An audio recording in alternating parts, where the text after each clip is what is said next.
हाय सर्वांना, तुमचं सर्वांचं खूप सारं स्वागत आहे आजच्या एका नवीन ब्लॉगमध्ये। नवीन दिवसाची मस्त अशी सुरुवात झाली। आज आराम केला, रिलॅक्स केला, सुट्टीचा दिवस या की तुम्ही कुठं पाहताय घाईघाईने। तर खूप दिवसानंतर तुम्ही अशा डायरेक्टली व्हिडिओमध्ये भेटतात।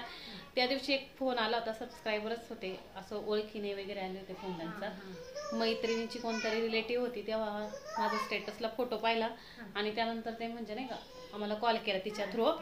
तर त्या म्हणतात जेव्हा सासूबाई असतात तर तेव्हा व्हिडिओ पाहायला छान वाटतं, अजून तुम्ही एकटे असल्यावरती मजा येत नाही असं म्हटलं। त्यांच्यासोबत पण बोलले नाही का तुम्हाला दिलता फोन करायला, तर त्यामुळं थोडंफार का होईना मी प्रयत्न करेल त्यांना व्हिडिओमध्ये घेण्याचा, पण त्यांची तब्येत वगैरे ह्या हिशोबाने कुठं बाहेर वगैरे जायचं असेल तर त्याच्यामुळं। तर काय म्हणता बाकी? आज जायचंय कीर्तनाला संध्याकाळी आणि आज सुट्टी पण असल्यामुळं मी कीर्तनाला जाते। आणि मी निघाली सध्या, मी चप्पल घेऊन येते, चप्पल तुटली आहे माझी रेग्युलर वापरायची, त्यामुळे माझं जाणं होत नाही। आणि दिवसभर इतकं जास्त ऊन लागतं त्यामुळं इच्छाच होत नाही। पण ऊन असेल तर कमेंट करा, खूप ऊन आहे, कडक ऊन आहे एकदम, कडक ऊन आहे। नॉनवेज असं वाटलंच नव्हतं का ऊन असं एवढं, पहिल्यांदा एवढं।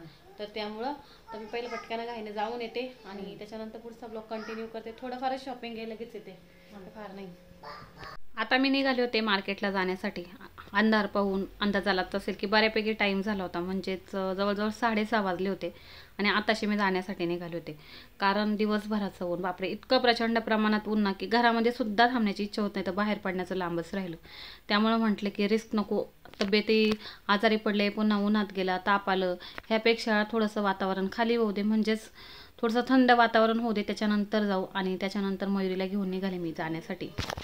दोघी चाललोय फिरायला, गाडीला नाही ब्रेक। छान वाटतंय कारण वातावरण आताशी थंड झालं, तर दिवसभर गरम वातावरण करते।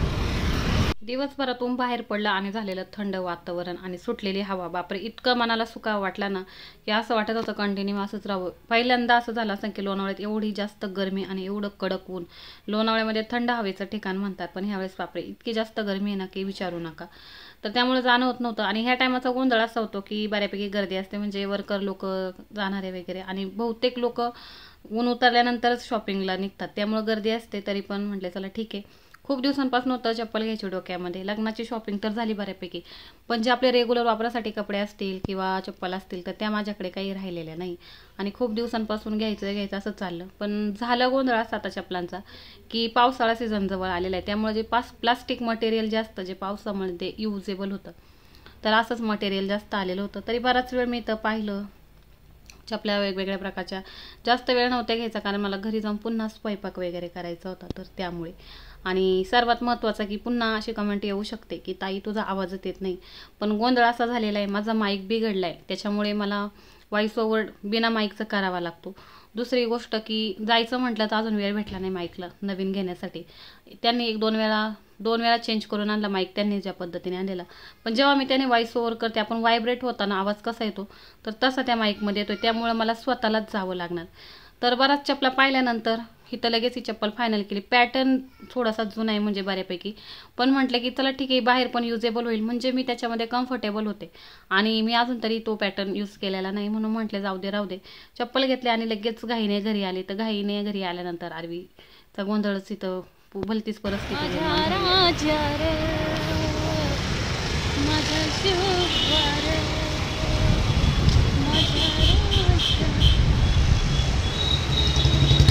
घरी आले, टिकली पडली होती म्हणून कुंकू लावलं। इथं बघा आरवी किरकिर करते, तुला घेऊ खूप कंटाळा करते आरवीचं, काय माहिती तापाने नुसतं सारखा ताप चढत असतो तिला, है ना बाबू। पुन्हा गरम झाली आणि साध्या गोळ्या औषधाने तिचा ताप पण जात नाही, हे एक टेन्शन येतं नुसतं मला। तर आता भाजी घेऊन आले, सासूबाई दिसत नसतील, सासूबाई गेल्या तिथं जवळच सप्ताह भरतो, तर सप्त्यासाठी कानातले पण घातले नाही अजून, लग्नापासून म्हटले दुसरे घालायला लागायचे, त्यामुळं काढूनच ठेवलं होतं, इकडं तिकडं व्हायला नको त्यासाठी। तर भाजी निवडायची पण आरवी काही करून देत नाही, आल्यावर थोडाफार राहिलेला स्वयंपाक केला, सासूबाईंनी अर्धा केलेला होता। औषध देऊ थांब एक मिनिट। आरवी झोपेतच होते तर तिला ठेवून गेले होते, आल्यानंतर पाहिली तर चांगलाच ताप चढलेला होता, पुन्हा टेन्शन आला। म्हटले आताशी कुठं रुटीन बसायला लागलं तर पुन्हा तिचा तापाचा। आरवीचा एक गोंधळ आहे की तिने थोडं जरी थंड खाल्लं, मी मागच्या वेळेसही सांगितलेलं, आईस्क्रीम खाली किंवा इतर कुठलाही थंड पदार्थ खाला, म्हणजे आता 2-3 वेळा तिचं फ्रीजचं पाणी पिण्यामध्ये आलं होतं तर लगेच तापते. आणि त्यामध्ये लग्नामध्ये झालेली थोडी दगदग, तर एवढं लहान मुलांचं व्हायचं टेन्शन होतं, पण आता ती बरी आहे. म्हणजे घरचे वगैरे औषध होतं तर त्याने झाली. आता इथं माझं काय चाललं होतं, म्हटलंय अचानक ताप चढलेला आहे तर दृष्ट काढावी. आता बऱ्याच जणांना ही दृष्ट माहीतसुद्धा असेल, पण सर्वात महत्त्वाचं म्हणजे बरेचसे असतात की अंधश्रद्धा, दवाखान्यात न्या. तर तुम्ही खूप वेळा पाहता मी दवाखान्यात सुद्धा घेऊन जाते, गोळ्या औषधंसुद्धा देते, ह्याच्यावरतीच नुसतं राहिले नाही. पण एक असतं ना आपलं आईचं मन म्हणतो मानत नाही. आणि कधी कधी योगायोग म्हणावा की खरंच याच्यामध्ये काही आहे, असं बऱ्याच वेळा झालेल्या. अचानक जर ती तापली आणि अशा प्रकारे आईने किंवा सासूबाईने दृष्ट काढली तर ती बरी सुद्धा होते. त्यामुळं काही गोष्टी म्हणतात ना वेळेनुसार आपल्याला कराव्या लागतात. तर इथं दृष्ट काढली, मला बऱ्यापैकी माहिती आहे 2-3 प्रकारे आमच्या इकडे दृष्ट काढल्या जातात. तर आरवीची दृष्ट काढली, तिला पण थोडं बरं वाटतं की हा आता मम्माने दृष्ट काढली मग मला बरं वाटेल. तर असं प्रत्येक भागामध्ये वेगवेगळ्या पद्धतीने काढले जाऊ शकते. आमच्या इथे 2-3 मी जसं म्हटलं की तशी दृष्ट काढली जाते, थोडंसं तिला बरं वाटावं तर त्याच्यासाठी. हळूहळू का होईना सर्व गोष्टी शिकल्या पाहिजे. घरामध्ये जर कोणी वयस्कर माणसं नसेल तर कमीत कमी आपल्याला आपल्या काही गोष्टी असतात तर त्या हँडल करता आले, पण ह्यासाठी मी बऱ्यापैकी शिकून घेते. चारवीला बरं वाटणार आहे. स्ट्रॉंगल कुठे? स्ट्रॉंगल दाखव, बॉडी दाखव, बॉडी दाखव की तुला दृष्ट काढायची. ठीक आहे, पण तू पहिली तुझी बॉडी दाखव, दाखव की. म्हटलं बच्ची गरम झाली इकडे का बरं? दुसरी दृष्ट काढायची तुला. ठीक आहे, मग तू मामाची काढशील का नंतर? बरं ठीक आहे, मामाची काढणार आहे ती. मग मामा स्ट्रॉंग होणार. हा तू बघू कशी, तू झाली का बघू स्ट्रॉंग? नाही झाली, आरवी स्ट्रॉंगच नाही. तिला खायला घालून घेते, खाती का पाहू काही. आरवीला आधीच खाण्यापिण्याचा कंटाळा आणि त्याच्यामध्ये असं आजारी पडलं की तिला कारणच भेटणं खाण्याचं. कसं तरी तिला औषध वगैरे दिली आणि त्यानंतर झोपवली. आणि आता इथे घेतली ती भाजी साफ करण्यासाठी. आणलेली जी भाजी होती ती काही साफ करणं झालं नव्हतं, तर त्याच्यामुळे म्हटलं पहिलं साफ करून घेते. सर्वच खाली पसारा काढत बसले नाही, म्हटले तिचं काही सांगू शकत नाही, रडायला लागली पुन्हा झोपेतून उठून तर गोंधळ नको, पुन्हा सर्व काढलेला पसारा तसाच राहायचा. तर त्याच्यासाठी पहिलं मी पिशवीतून एक एकच काढून अशा प्रकारे भरत होते. तर सासूबाईंचं पाहिलं की त्या दिवशी एक ताईंचा फोन आला होता, मी सांगितलं की त्या म्हटल्या सासूबाईंना व्हिडिओमध्ये पाहायला छान वाटतं. पण मी बऱ्याच वेळा असं सुद्धा म्हणते की त्यांना वरचीवर बाहेर जावं लागतं किंवा त्यांना फिरायला. आता तुम्ही पाहिलं की आता त्यांचं सध्या रुटीन जे आहे तर कंटिन्यू कीर्तनाला वगैरे जाणं शेजारच्या लेडीजसोबत. त्यामुळे मी सुद्धा डिस्टर्ब करत नाही. आपल्याला व्हिडिओ काढायचे ते ह्या सर्व गोष्टी जसं मला पॉसिबल असेल तर तसं मी त्यांना व्हिडिओमध्ये घेईल. सध्या अशी परिस्थिती आहे की माझ्या स्वतःचेच व्हिडिओ येत नाही, मला एडिटिंगला टाईम भेटत नाही, व्हिडिओ काढायला टाईम भेटत नाही. तर सासूबाईंना व्हिडिओ काढणं व्हिडिओमध्ये घेणं हा लांबचा प्रश्न राहिला. तरी पण बऱ्यापैकी व्हिडिओ काढण्याचा. तेव्हा म्हटल्या सुट्टीचा दिवस आहे, हा छोटासा व्हिडिओ तुमच्याशी शेअर करावा. एडिटिंगला टाईम न भेटल्यामुळे व्हिडिओ तसेच राहून जातात. तर भाजी निवडून झाली माझी आणि आता ते फ्रीज साफ करण्यासाठी घेतलं होतं. जवळजवळ आता किती दिवस झाले आठवत पण नाही मला फ्रीज साफ केलं नव्हतं, इतका खराब वास येत होता. म्हटले फ्रीजमध्ये वास काय येतोय, तर पुढे तुम्हाला दिसलंच की कशामुळे एवढा खराब फ्रीजमध्ये वास येत होता. तिथल्या तिथंच पावडरचं थोडंसं पाण्याने असं घासणीने घासून घेतलं आणि लगेच पुसून घेतलं. तर इथं दिसत असेल फ्रीज पण एकदम चकाचक झालं. आणि नेहमीप्रमाणे लहान मुलं आजारी असले का मी नेहमी म्हणते कशातच मन लागत नाही. मला दुसऱ्या दिवशीचं टेन्शन आलं होतं. पुन्हा जर आरवी जास्त तापली, तिचा मी खूप मागच्या वेळेस दाखवलं होतं, आजारी पडलं का डायरेक्टली तिचं असतं ब्लड टेस्ट ह्या सर्व गोष्टी, पण ह्यावेळेस थोडक्यामध्ये आवरलं. आणि इथं बघा जवळजवळ मी म्हणते 8 दिवसाची कालवण आमट्या सासूबाईंनी अशा प्रकारे साठवून ठेवल्या होत्या. जी फोडणी दिलेली डाळ होती तुम्ही बघा फ्रीजमध्ये ठेवलं की त्याचा पूर्णपणे कलर जो आहे तो उडून जातो. तर हा सर्व गोंधळ सासूबाईंची ही एक थोडीशी सवय की जेव्हा खायचं असेल समजा एक ठीक आहे एक दिवस नाही पटलं तर काढून लगेच टाकून द्यायचं. जवळजवळ 4 ते 5 मलाही आठवत नव्हती कोणती आमटी कोणत्या दिवशीची. आता सकाळचा दिवस, सकाळी उठले, हा इथं गोंधळ झाला. बाकीची सर्व कामं आवरून ठेवली पण मला भाजी जी होती तर ती काही मला भेटली नाही साफ करून ठेवायला. आणि त्याच्यामुळे माझी सर्वात लेट भाजी झाली होती. म्हणजे आजच्या दिवशी मला नाश्ताही करायला भेटला नाही. फक्त लास्ट जायच्या एक 5 मिनटामध्ये इथं भाजी करून दिली होती. चपात्या होईपर्यंत सासूबाईंनी मेथीची गड्डे वगैरे कुडून दिली आणि आता इथे मेथीची भाजी झाली. आरवीचा आता बऱ्यापैकी उतरला होता त्यामुळं बरं वाटलं. तर असं आणि सध्याचे माझे न येणारे व्हिडिओ तर तुम्ही समजून घ्या की जॉबला लागलेले एवढं मला सर्व सध्या हँडल होत नाही. म्हणजे एडिटिंग करणं, व्हिडिओ काढणं, पुन्हा जॉबला जाणं, एक मला स्वतःसाठी जरी म्हटलं तरी टाईम द्यायला भेटत नाही. सध्या माझी अशी परिस्थिती झालेली. यायचं पटकन, खायचं पटकन, जायचं. एक मिनिट मोजून माझं काम चाललेलं असतं. म्हणजे जायचं टाईम 9 वाजता आहे तर मी असा विचार करत असते की 9 वाजायला 5 मिनिट राहिले, 9 वाजायला 2 मिनिट राहिले, 9 वाजायला 1 मिनिट राहिलं. म्हणजे प्रत्येक मिनिटावरती सध्या माझं जे रुटीन आहे तर ते चाललेलं आहे. तर बरं वाटते पण कुठंतरी बिझी खूप गुतल्यासारखं वाटतंय. पण चला चालायचं, सर्वच गोष्टी आपल्या मनासारख्या नसतात. तर माझ्या चपात्या होईपर्यंत इथं सासूबाईंनी मला मेथीची भाजी एक साईडला साफ करून दिली होती आणि आता ती तिथे मी करण्यासाठी घेतली होती. तर असा सध्या चाललेला गोंधळ. व्हिडिओ 2-2, 3-3 दिवस येत नाही. तर हेच सर्व रिझन आहे सध्याचं माझं. भाजी झाल्यानंतर मला स्वतःला नाश्ता करायला भेटला नाही, लगेच 5 मिनिटामध्ये निघालं. कधी कधी असं होतं पाण्याची बॉटल पण भरायची असेल तर असं वाटतं नको की राहू दे पाण्याची बॉटल. तसं तिथं पाणी वगैरे आहे पण बोरचं पाणी असल्यामुळे आपल्याला एक सवय असते की टेस्ट न लागणं ह्या सर्व गोष्टी. म्हणून शक्यतो मी हेच बॉटल घेऊन जाते. आणि असा विचार करसाल की अशा बॉटल का घेऊन जाते, तर तिथं कोणीही कोणाच्या बॉटल इकडे तिकडे पाडतं. त्यामुळं घरामध्ये असणाऱ्या ज्या आपल्या बॉटल असतात त्या मी घेऊन जात नाही. कधी कधी बॉटल भेटतसुद्धा नाही कोणी घेऊन गेलेले असले की, कारण स्टाफ बरं असायचं तर त्याच्यामुळं. म्हणून ह्या बॉटल मला न्यायला बेस्ट वाटतात. म्हणजे जरी हरवल्या आणि तिथं राहिल्या तरी मला टेन्शन येत नाही. तर त्याच्यानंतर सर्व आवरल्यानंतर आता पुन्हा निघाले. मला एक 5 मिनिटं तरी तुमच्याशी बोलून घ्यावं डायरेक्टली. हाय, गुड मॉर्निंग पुन्हा एकदा. तर आताशी आवराय घेतले, आताशीचे झाले आवरून, चपात्या वगैरे झाल्यात करून इथं माझ्या नाश्ता. तर भाजीचा थोडा गोंधळ झाला, भाजी खुडलेली नव्हती त्यामुळं वाटत नाही नाश्ता व्हायला. आत्ता वाजलेत 1-1 मिनटा निमाचं काम चाललेलं असतं. म्हणजे आता वाजत 8:52. असं 1-1 मिनटानुसार काम चाललेलं असतं माझं. तर पाणी भरून घेतलं आहे, आता वाटत नाही नाश्ता होईल. तर स्वतःचं थोडं आवडते, टिकली वगैरे लावते आणि त्याच्यानंतर निघते. वाटत नाही भाजी होईल. सकाळी व्हिडिओ काढला, त्याच्यानंतर दुपारी काढायला भेटलाच नाही. दुपारचं माझी जी ठरलेली कामं होती ती आल्यानंतर माझं जेवण, आरवीला खायला घालणं, झोपणं ते फिक्स आहेत. त्यामुळे ती केली आणि आता डायरेक्ट इथे संध्याकाळी. आता सासूबाई कुठं जायला बाय बाय करते तर ते पण सांगते. मी सांगितलं की सासूबाई सध्या कीर्तनाला जातात, त्यामुळे दररोज संध्याकाळच्या त्या तिकडे निघून जातात. अर्धा स्वयंपाक बऱ्यापैकी केलेला असतो तर त्यांची तिकडे जाण्याची गडबड.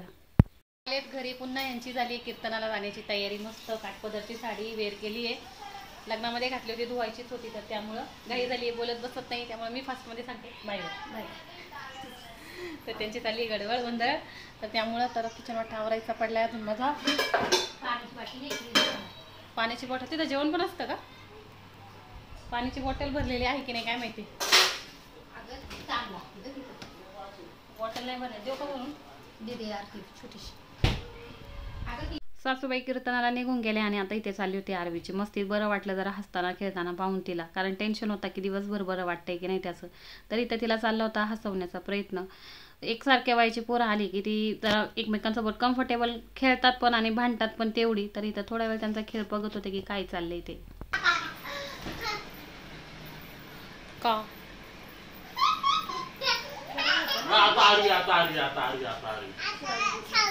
तू सावला नाही तुला कसं इकडे आता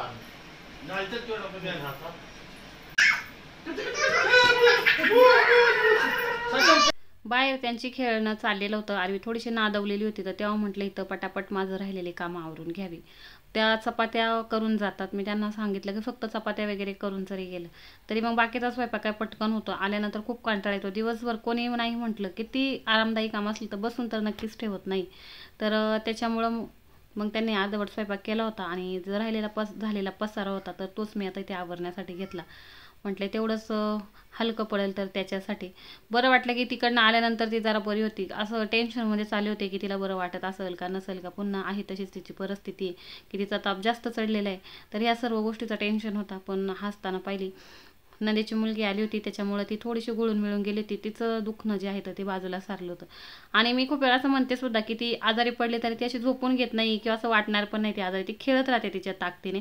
फक्त एक आपल्याला जाणवतं की आपलं बाळ आजारी किंवा जे नॉर्मली तिचं रेग्युलर टेम्परेचर असतं बॉडी टेम्परेचर तर ते तसं नाही आहे. आता इथं आलेली होती.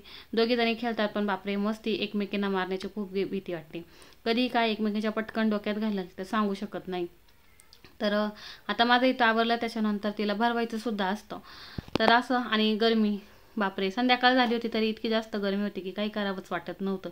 तरी मी माझी सर्व कामं आवरली. सासूबाई येतात 11 साडे 11 वाजता येतात. सध्या म्हटले जाऊ दे त्यांना पण, म्हणून म्हटले चला आता ह्या दोघींचा काही खेळ चाललाय थोडासा पुन्हा बघावा. साऊ, आम्हाला आवाज दे. ए साऊताई, आवाज दे.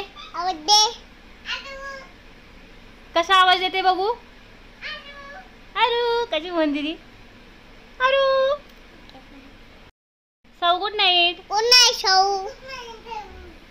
आम्ही काय साऊ आहे का? आम्ही काय साऊ आहे का? आमचे नाव काय आहे? काय नाव आहे आमचं? आवी.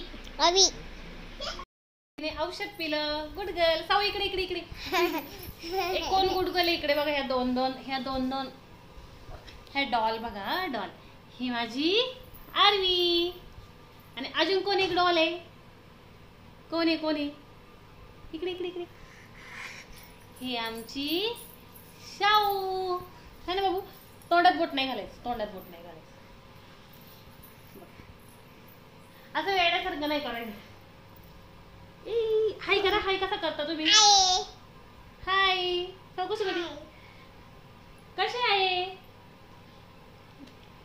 गुड. छान आहे. ए साऊचे पैंजण कुठे? साऊचे पैंजणच नाही. हे साऊला दोघे चुमचुम वाजून दाखव की. Good girl. आता ना बाय बाय. Good night. झोपतो आम्ही. असा दोघींचा चाललेला गोंधळ. कशा मस्ती करतात, एकमेकांच्या नादाने खेळतात, पण खेळण्यापेक्षा मारतात जास्त एकमेकींना. तरीच थोडीशी काळजी घ्यायला लागते. काय डोक्यात एकमेकांच्या टक्कर घालतात तर त्यांनाच कळत नाही. एकसारख्या व्हायच्या असल्यावर असा प्रॉब्लेम. तर अजून काही सासूबाई आल्या नाही.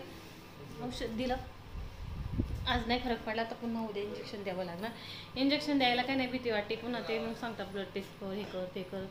तर त्याच्यासाठी भीती वाटते. बाकी काय ना. किचन वाटा सर्व आवरून झाले. तिथला टेबल पण साफ केला. इतका जास्त पसारा पडलेला होता मग वाटत नव्हता. तर चला बायचा ब्लॉग इथंच एंड करते. भेटूया पुढच्या अशाच एखाद्या नेक्स्ट छान शब्द. तर बाय बाय. Good night.